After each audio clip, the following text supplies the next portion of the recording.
2-4 वाक्य तुझा ना. नमस्कार मंडळी.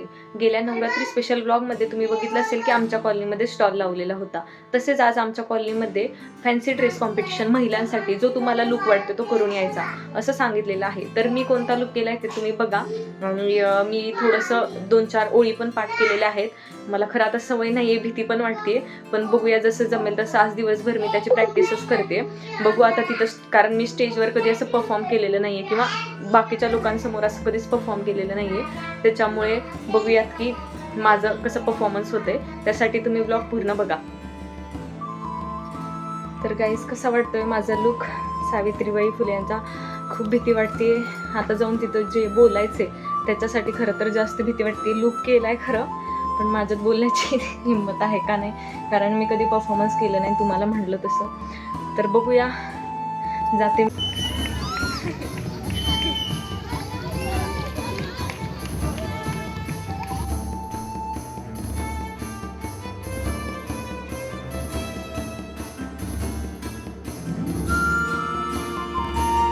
कालीमाताचा वध करते, वध करून ती शांत होत नसते, म्हणून शंकर तिला शांत करण्यासाठी शंकर महादेव येतात. तर आपण कितीही आधुनिक झालो, कितीही आपण प्रगतशील झालो, तरी आपण आपली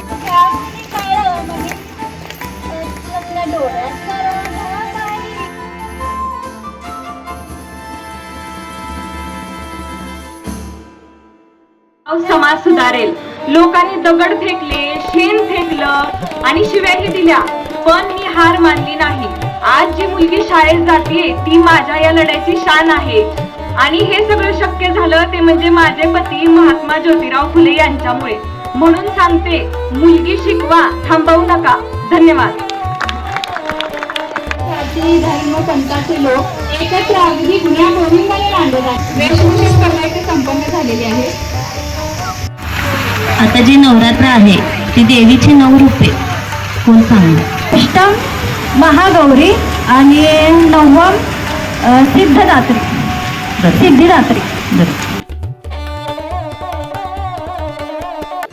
तर कार्यक्रम संपन्न झालाय आणि मी आता घरी आले. मी सकाळपासून एवढं पाठ केलेलं सगळं विसरले आणि तिथे गेल्यावर 2-4 वाक्य जी लक्षात होती तेवढी पण खरं ती कॉन्फिडेंटली म्हणून दाखवली. असू दे, नंबर येण्याची काय हे नाही, पण पार्टिसिपेट केलं तेच माझ्यासाठी खूप. आणि मला थोडासा कॉन्फिडन्स आला, स्टेज डेअरिंग झालं थोडंसं, त्यामुळे मला छान वाटलं. तर अजून नंबर आलेले सांगितले नाही आणि ते लवकरच कळतील. तर व्हिडिओ बघितल्याबद्दल धन्यवाद. तर कमेंटमध्ये सांगा की माझा आजचा लूक तुम्हाला कसा वाटला आणि कसा झाला सगळा कार्यक्रम, नक्की सांगा.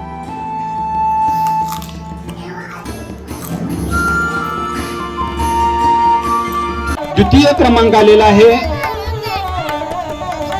ज्या सावित्री झालेल्या होत्या त्या सावित्रीबाईंना मी इथं स्टेजवरती बोलत आहे. द्वितीय क्रमांक स्वप्ना पवार. सावित्रीबाईची अतिशय उत्कृष्ट वेशभूषा केलेली होती. तिचं या आपल्या सर्व कमिटीच्या वतीनं, सर्व नागरिकांच्या वतीनं अभिनंदन करतो. आणि याचे पुन्हा एकदा टाळ्या वाजवून, जोरदार टाळ्या वाजवून अभिनंदन करायचं आहे सर्वांनी.